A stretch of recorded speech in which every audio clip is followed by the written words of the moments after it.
Welcome to the Cambridge Tech Podcast, talking all things technology from the heart of the UK's tech capital.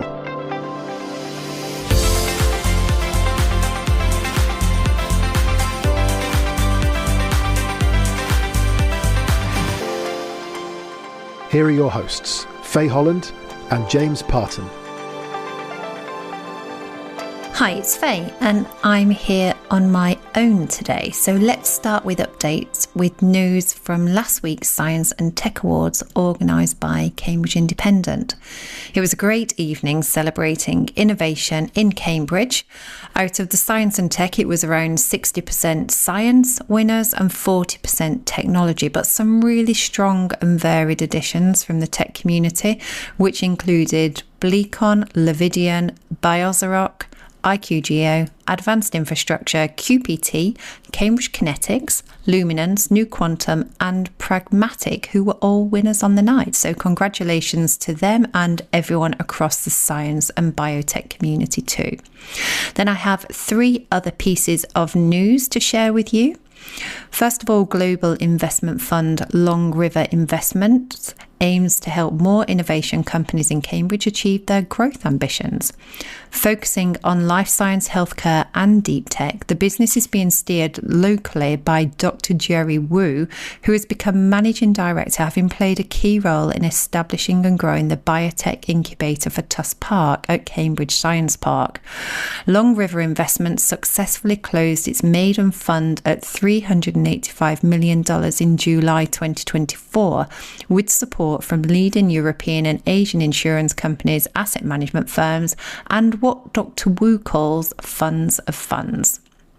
Next, we have Cambridge UK and Colorado company Quantinuum, who have finalised a joint venture in Qatar with Al Raban Capital, valued at up to $1 billion. And this is to provide a game-changing boost to the development of quantum computing. Qatar will invest up to that figure in state-of-the-art quantum technologies and workforce development provided by the joint venture, supporting US and Qatari jobs and leadership in this critical emerging technology. It is arguably the largest single investment in the sector to date. Cambridge Wireless, a leading international community for companies across connected and digital technologies, has appointed 4 new members to their board. Spark Capital CEO Dominic Peasley, Jonathan Pearl, who's founder of Concordian, are both new to the board, whilst Julie Bradford, head of techno-economic analysis at Real Wireless, and strategic advisor Chris Bruce have had their seats renewed. Chair Olu Orogbo was also re-elected and retains her seat for a second term. And now let's head to today's episode. We are joined by Dr. Andy Williams, a seasoned professional in the biopharmaceutical industry, who is going to talk to us today in his capacity as chair of the Oxford-Cambridge Supercluster Board, which is a coalition of globally recognised scientific enterprises, investors, world-leading universities and local enterprise partnerships.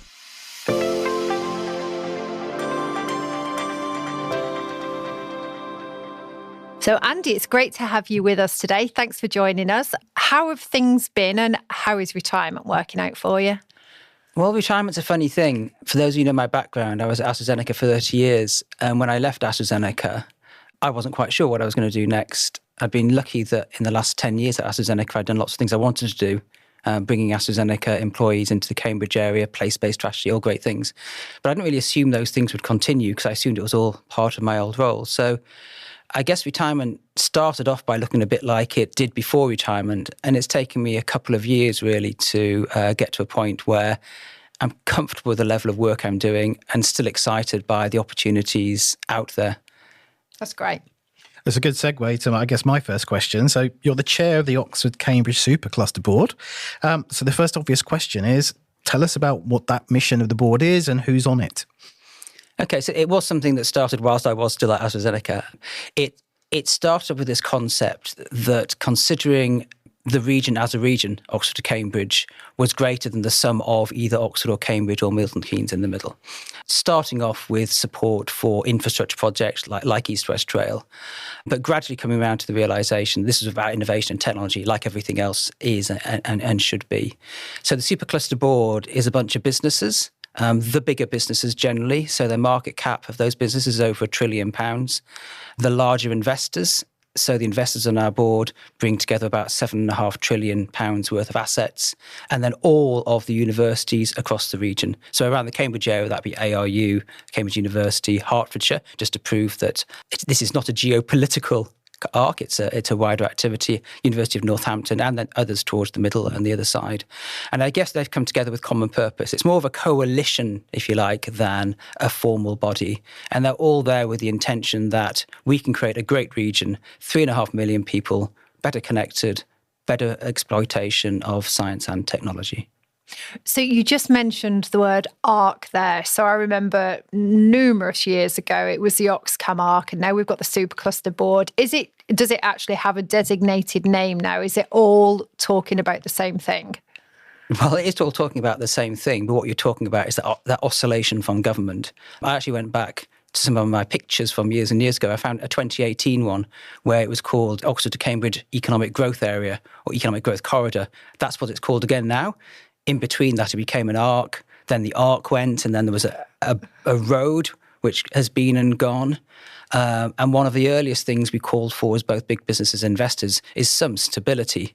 Either have it or don't have it. But if you're making long-term investment plans, particularly if you're a financial institution or a long-term investor like a large company, you need that political stability and policy stability.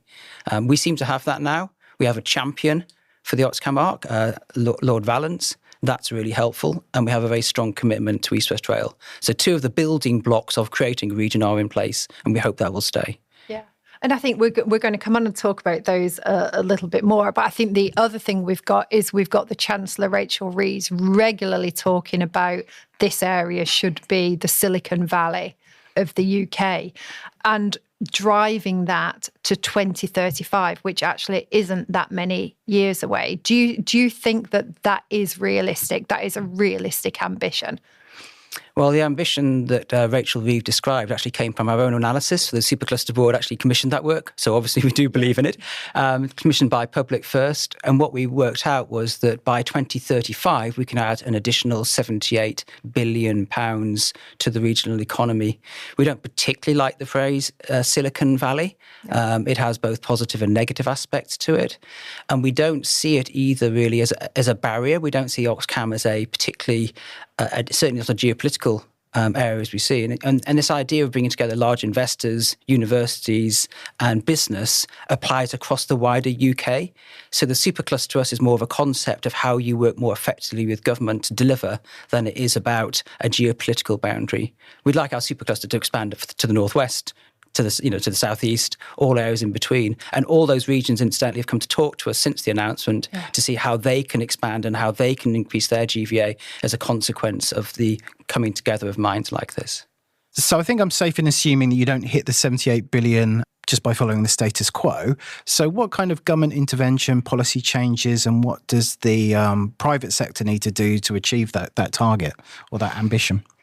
Well, it's interesting, actually. If you look at the numbers, a lot of that comes from existing growth. Okay. So what's interesting within the Oxcam and Milton Keynes region is they're all growing the science and technology sectors by well over 3% at the moment. So it's one of those sort of tipping points. If we don't do anything actually from public sector investment, then it's going to go backwards. And growth may drop to 2 or 1%, which would be a disaster. With certain policy interventions, we can increase that to 4+%. And that's what we're looking at. This is an area which is already rich in science and technology. And I think the frustration that brought many of the board members together is it's constrained. 2 or 3 years ago, during just post-COVID, there was a shortage of 1 million square foot of lab space in the Cambridge area. If we'd had that space available at that time, that would now be full.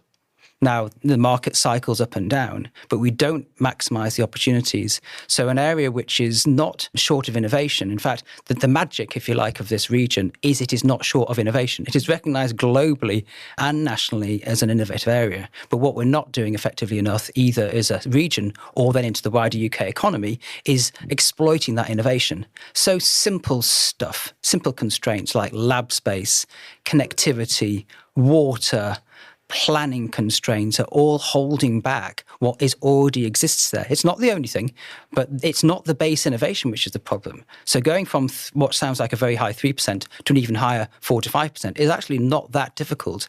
by putting in place measures which actually relieve constraints rather than developing even more innovation. You've kind of touched on so many things there that infrastructure is such a broad thing. So we've talked about it on the podcast in the news about, the East-West Rail. You've mentioned that already. So everyone kind of hooks on that, but it's the lab spaces, it is water, it is housing, it is all of those things. So how do you balance those priorities? That's a huge elephant. How do you take chunks out of it? It is a complex picture, and I can come across as quite schizophrenic because we know there are benefits of agglomeration, but the report also says there's benefits of scale. So on one hand, you want the scale across the wider region, 3.5 million people better connected. It means people get around the region more effectively. But you also want to take the benefits from agglomeration as well. So we still want Oxford and Cambridge to grow, but it needs to be within that wider context. But to give you an example of something like East-West Rail, when we talk about East-West Rail, one of the reasons the ARC died in the past, come back many times, is it was associated with 1 million houses from the National Infrastructure Commission, build East-West Rail, and therefore we get 1 million houses. And obviously communities hadn't been fully engaged and they were rejecting the 1 million houses. We've calculated that if East-West Rail gets built, it connects 700,000 existing houses with some last mile connectivity. So you've gone from a situation of Oxford and Cambridge tightly constrained to a region of 3.5 million people who can basically work anywhere within that region. Now that helps you with your agglomeration. It brings people into Oxford and Cambridge, but it also provides you the opportunity to move people out of Oxford and Cambridge and develop the system more widely. Yeah, that's really interesting. I mean, and we saw just last week, we talk a lot about one of the attractions of Cambridge, which obviously then boosts the cost of living in the area. It's just how attractive this area of the country is to live as well, right? Because, you want people to relocate to take these sort of highly skilled, knowledge-intensive jobs. The news of the Universal Studios being built in Bedford, this all must be hugely welcome for just the growth opportunity for the region and attracting the people to relocate here and to drive that quality of life for people that are going to be working in these cities on the clusters. Absolutely. And if I go back to the early days of my AstraZeneca role, when I was asked to help manage the move of AstraZeneca, it was really it wasn't a yes or no decision. It was a gathering together of skills. So we're bringing in about 500 people from the northwest of England, 500 from an existing site in Cambridge, and we're going to consolidate them on the biomedical campus. If you add those numbers up, the total number was 2,000. So we were kind of like 800 short once you add it up. And those 800 would come from recruitment. And that was the big challenge. Could we recruit the people? And could we recruit the people without wrecking the existing Cambridge economy? Mm-hmm. And we took deliberate measures not to try and impact the Cambridge economy. So the success of AstraZeneca, which ultimately we measured in new medicines, is there are now 4,000 people in Cambridge. So we've managed to recruit 3,000 people over a 10-year time frame. Yeah. But that is an extraordinary success. And obviously 3,000 people who are AstraZeneca-type employees, so high-quality, world-leading scientists alongside postgrads, postdocs, and also those people, the technicians, the labs, more closer to home. So that's extraordinary. And that was always one of the things about the AstraZeneca, now about this, the whole of the Oxcam arc. It's got to be a place which is attractive to live in. Mm. It's got to have a good quality of life. It has to have good opportunities. It has to have good connectivity. All those things are the package which makes the region an attractive place to be.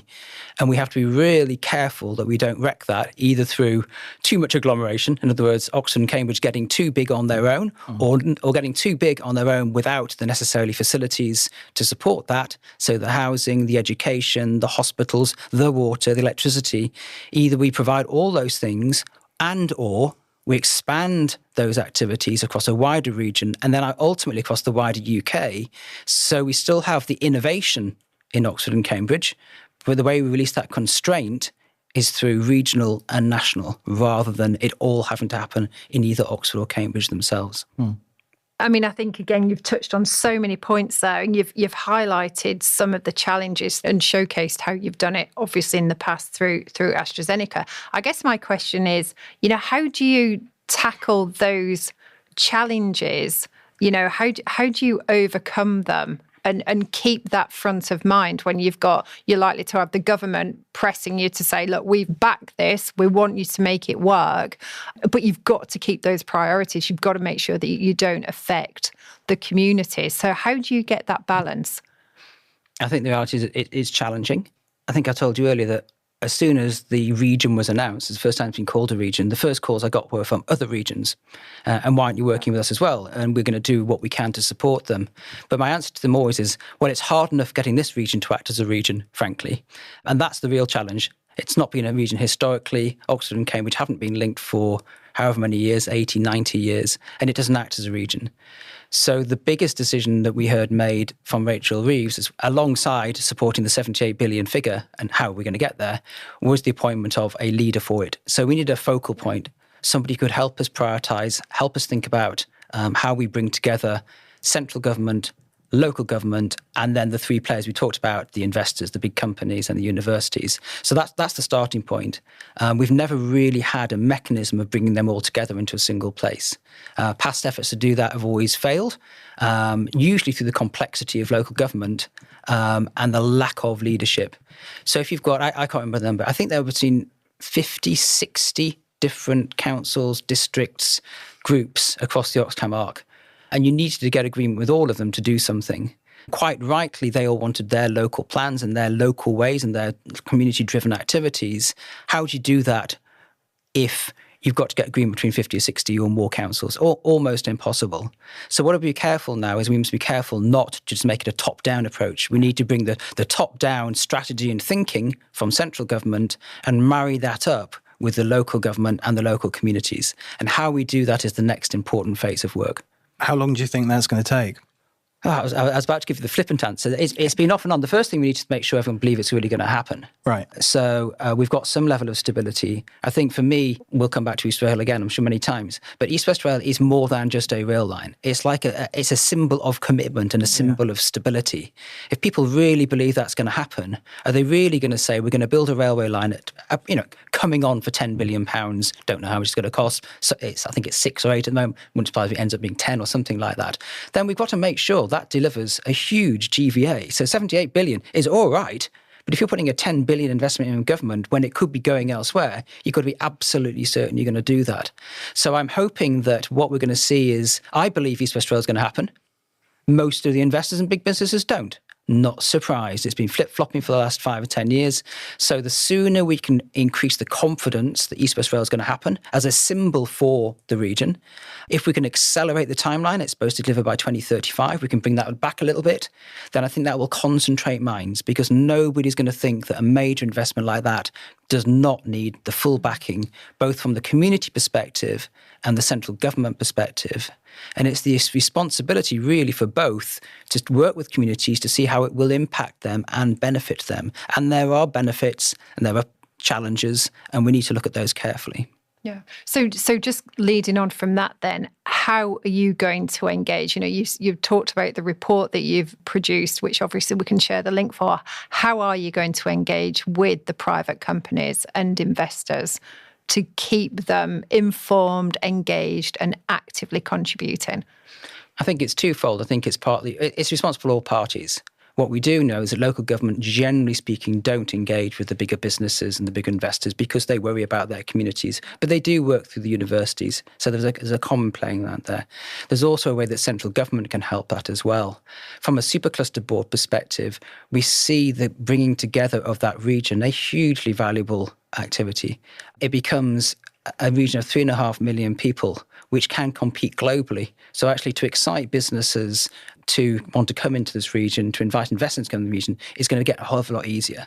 It's much easier to compete globally when you're at the size and scale of a Boston or a San Francisco or the emerging clusters in the Far East. So bringing them along with this is going to be relatively straightforward. It's really how do you bring the communities alongside that, and how do we demonstrate that through either the science and technology or the job opportunities that they benefit from that as well, or some of the growth that happens gets retained in the local area. So business rate retention, those sort of activities need to be focused on next.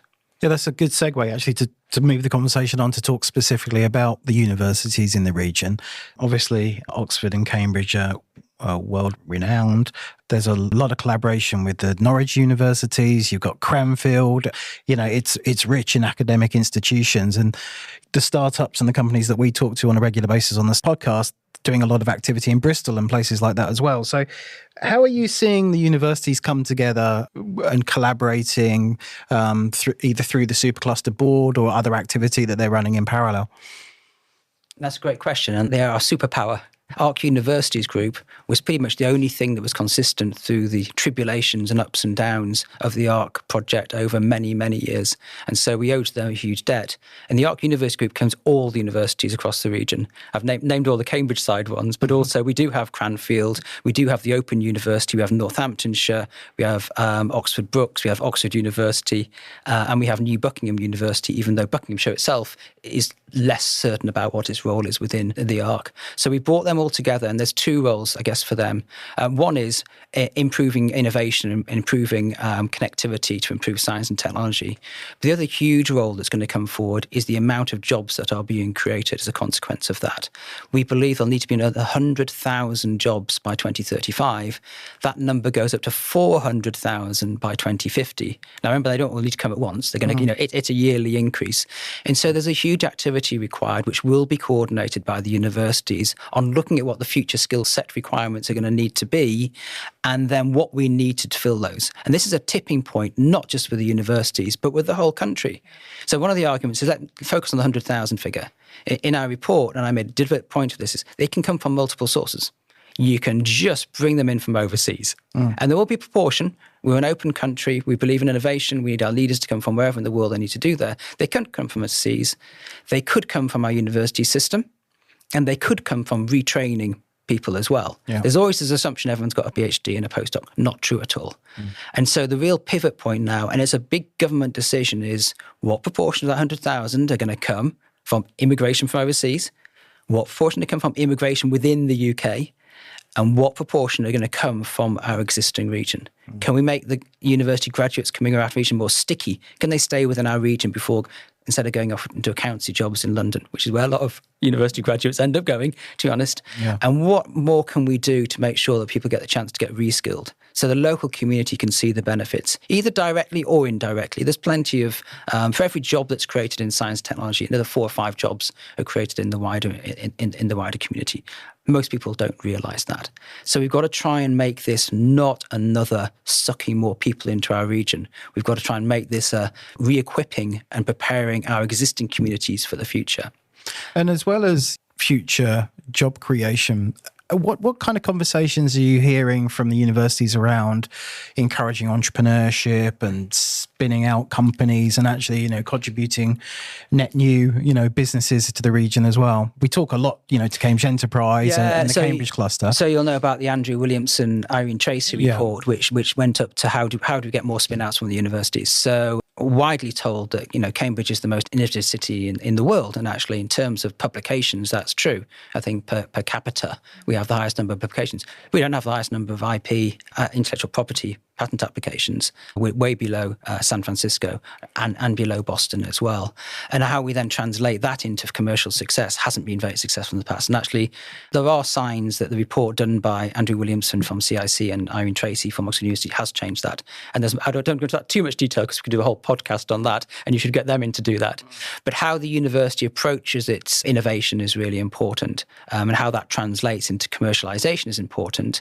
But if I was here as a vice chancellor of a university, I'd also be saying there are other important things as well. They have a social responsibility. They should be looking after the arts.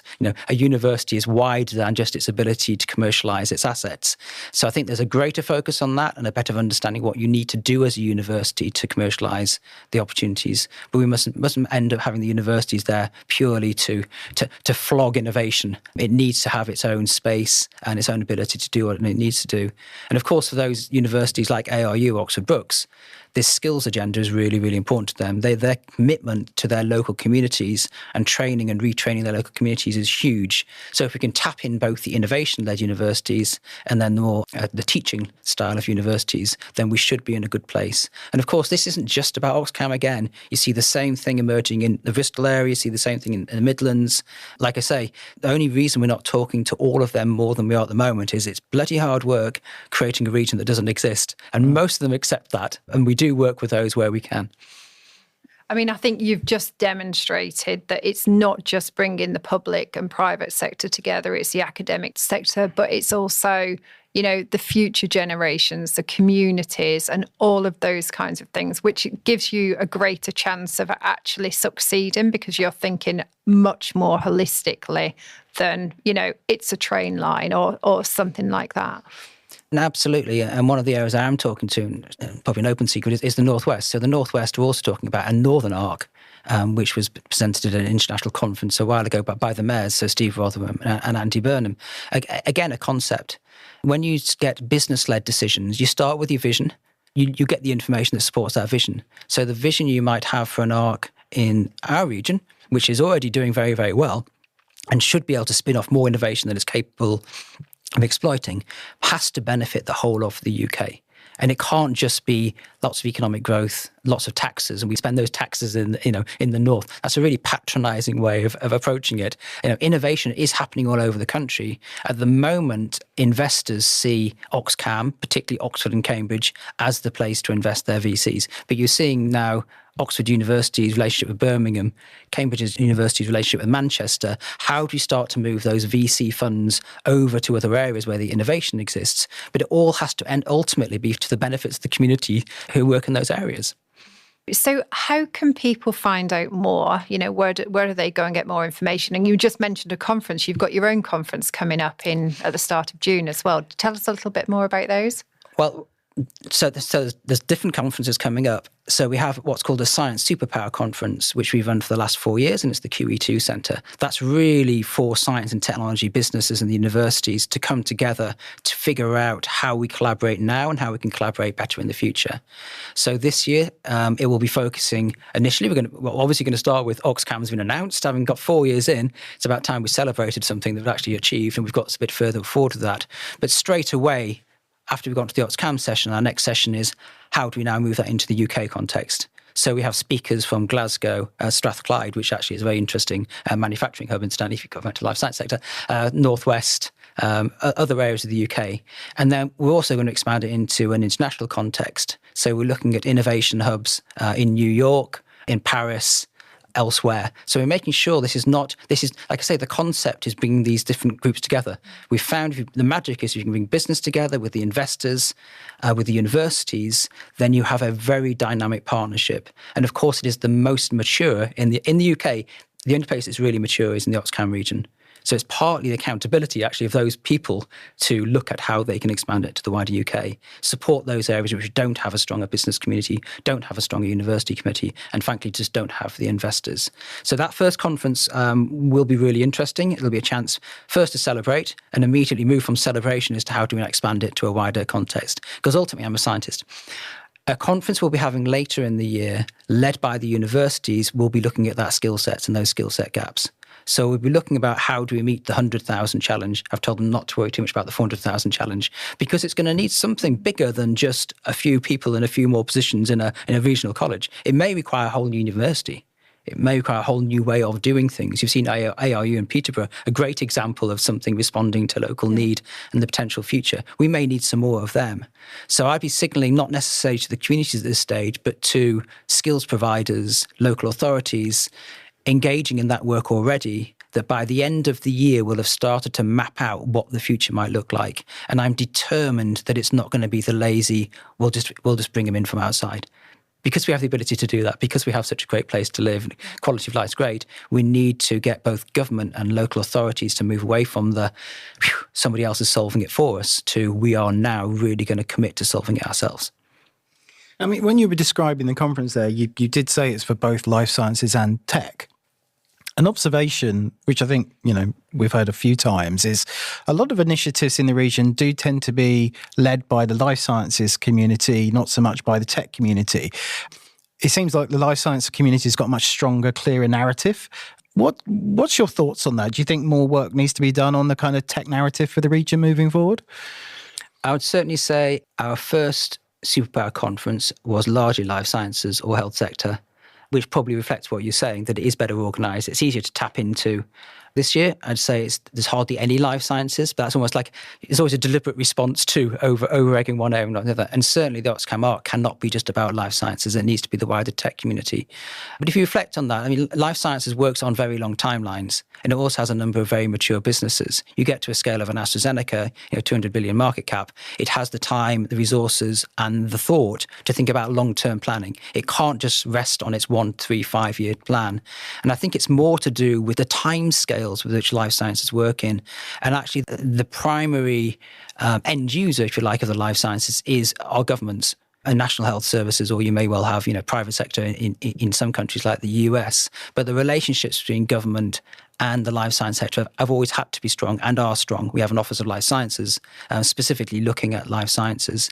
I think there will be lots of advantages in the tech sector working in a different way. We have some big tech sector companies on our board. So we have Aviva, for example, from the Cambridge region, and they're starting to bring insights. The good thing about life sciences, you're always open to new ideas, and I'm sure many sectors are as well. So suddenly somebody comes in with a different idea or challenging your existing paradigm is brilliant. There's nothing more life scientists like than someone saying you're wrong. And of course, we're all going to have to come together anyway within AI and digital. So we know there's common playing ground, and learning from others. On the other side of it, we have OXA, which are an autonomous vehicle company. In my life science world, one of our biggest concerns with the UK is adoption of innovation, we call it. How do we make sure new medicines can come onto the market? New medicines can't come to the market in the UK. Why on earth would you manufacture them in the UK? That's the translation. And if you're in the life science world and people say, oh, Andy's going on about adoption of innovation, life sciences, that's what Andy does, that's his job. I heard the same thing from OXA. Autonomous vehicles. Government love it when you talk about R&D. Oh, more investment in R&D, commitment joint. And as soon as it comes to, well, would you like to get these products onto the market or tested in real life? Oh, we're not so sure about that. That's a commercial decision that has to be done in a different way. I've seen it. I won't mention them, a med tech company in Cambridge. It's absolutely pulling their hair out. They're struggling with a competitor from the US who have better terms, better conditions, and there's no particular reason why the government's pushing this particular medtech in Cambridge, despite the fact they're one of our most successful medtech companies. And so that's what I'm saying about putting aside the issue of adoption of innovation. It's not one sector. Medtech's quite close to life science. Autonomous vehicles completely different. And so one of the things we need to look at as a country is if we're going to be working more in science, technology and innovation, it's not just promoting R&D, it's how do we adopt innovation within the UK. And of course, the adoption innovation doesn't necessarily cost. I think that's the translation we have to make, particularly seeing now with the NHS and how do we improve the NHS. Going off topic a little bit, is adoption innovation will ultimately save you a lot more money. Even with adoption of new medicines, if they keep you healthy for 10 more years, but cost a little bit more, is that better than treating a chronic condition where you have to be doing it year after year? So some of the equations about how we view innovation in terms of its cost benefit really needs to change. And that's the sort of mindset that needs to change both within our region, but then in the wider UK. You made that really fantastic point about the worlds are colliding regardless, right? With the advent of AI and other technologies. You saw the government's 50 recommendations around AI, and a big part of that was growing and retaining more homegrown startups in the UK. Sounds like that's going to be a big remit of the Supercluster as well. I think one of the big challenges, having gone through all the infrastructure challenges, is investment at the moment. We're very keen to see more VC funding. I think if people listen to this podcast outside of the region, they'll be pulling their hair out because, frankly, the VC investment in this region is way better than anybody else's. But it's still constrained, and it's still not allowing two levels of investment. One is that fairly early stage. We're quite good at the early VC, but still it's not at the scale it is in other clusters. And again, demonstrating our scale of cluster will make a difference to that.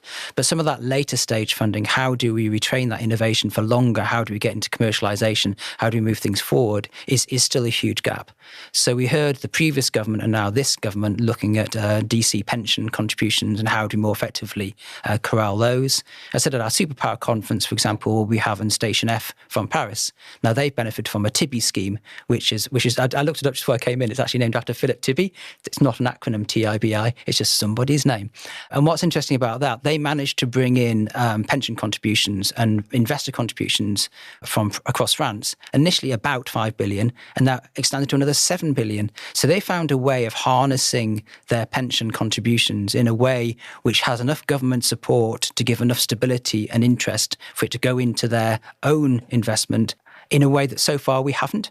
So all things like the Mansion House Compact and ways of doing that, we're on the cusp of it. And everyone's really frustrated. I think the pension funds want to invest more in innovation and science technology. And for sure, the science technology companies want that to happen. Government wants it to happen. We just haven't managed to pull that off. And the real the real frustrations for me personally is having worked for a unicorn, which then got sold to AstraZeneca. Wouldn't it be great if we had to stop selling our unicorns and we could grow them to the state where they are independently successful and don't need to be sold off? Because one of the areas we really struggle with in the region are those mentors who work for the bigger companies. And even in life sciences, which is one of the more mature sectors, with 700 companies just around the Cambridge area, still doesn't have enough companies who've actually made it to market, sold a drug, gone through all that work, and can feed that back into the earlier stage companies. And we still lack that. And until we get that depth and long-term funding, we'll never get beyond that point. Without the adoption of innovation, we're not going to get those companies. Without the funding, we're not going to get those companies. So they're bigger structural issues. And we're drifting now into, as well as supercluster policies for the region, Supercluster also has suggested many policies that could be applied across the wider UK. And that for sure is one of them. I'm not looking at pension contributions just to come into our region. If we could unlock that pot, I think it would both benefit pensioners and the science and technology industry. I mean, I think it's a great example of what we can innovate here and across the supercluster. You know, it has applicability nationally. You know, so it's not that we're just growing it here and keeping hold of it. It's actually something that has a much broader benefit. I think you're right. So, we talk about train lines, and train lines east-west rail will make better connectivity. But it's more psychological than just a train line as well. I think what we'll be looking for is we're expecting the industrial strategies to come out in the next month or two. It would be nice if there were some geographical representation in those industrial strategies. Coming back to the life science sector, which I know the best, there is a very strong manufacturing sector of life science products, both in the Northwest and up in Strathclyde. It is a struggle to get some of those supply chains from the life science sector to be elsewhere. So can the government describe within an industrial strategy how they'd like to see the life science and other sectors expand across the UK? So to have a geographical element to that. And what fiscal incentives or mechanisms or enterprise zones are they going to do to help enable companies who are taking the risk of going into new area to do so? It's not difficult. You just need to decide what your strategy is and how you can reduce the risk for generally the larger companies to move into an area which they otherwise wouldn't do.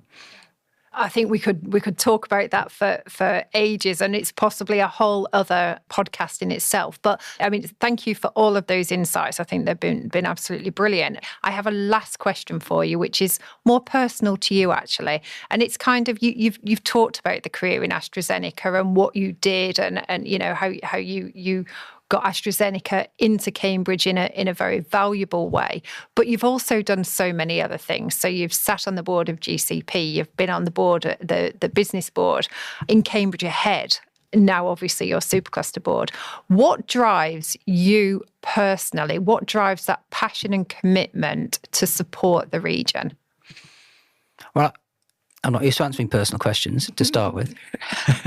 Nobody told me there was going to be a podcast on personal questions.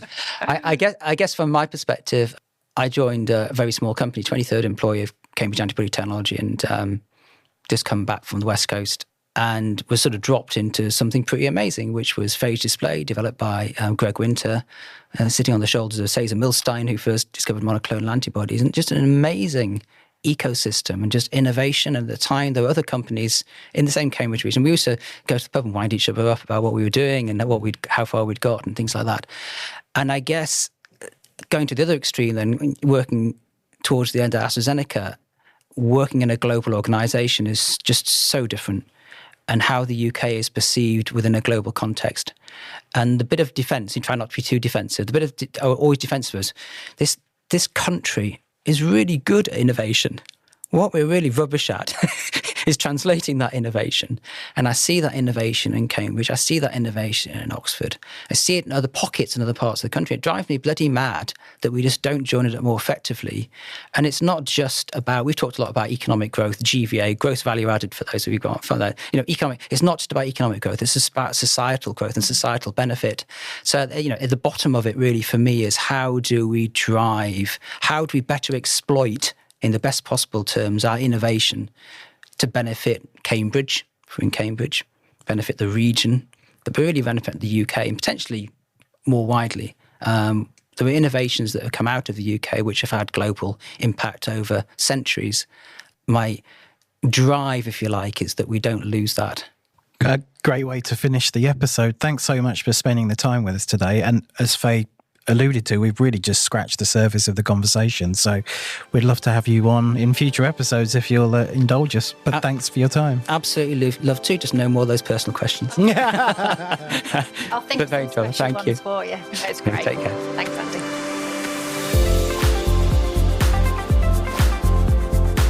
Today's show was produced by Carl Homer of Cambridge TV and supported by our media partner, Business Weekly. The Cambridge Tech Podcast is available on all major podcast platforms and on cambridgetechpodcast.com. If you've enjoyed this podcast, please give it a 5-star review. It'll really help others discover the show.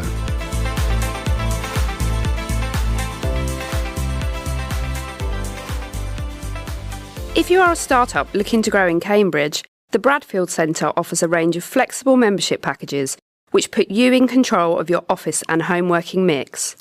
There's a vibrant, collaborative atmosphere, on-site cafe, plenty of green outside space, and regular member social events. For more information, visit bradfieldcentre.com or call 01223 919 600.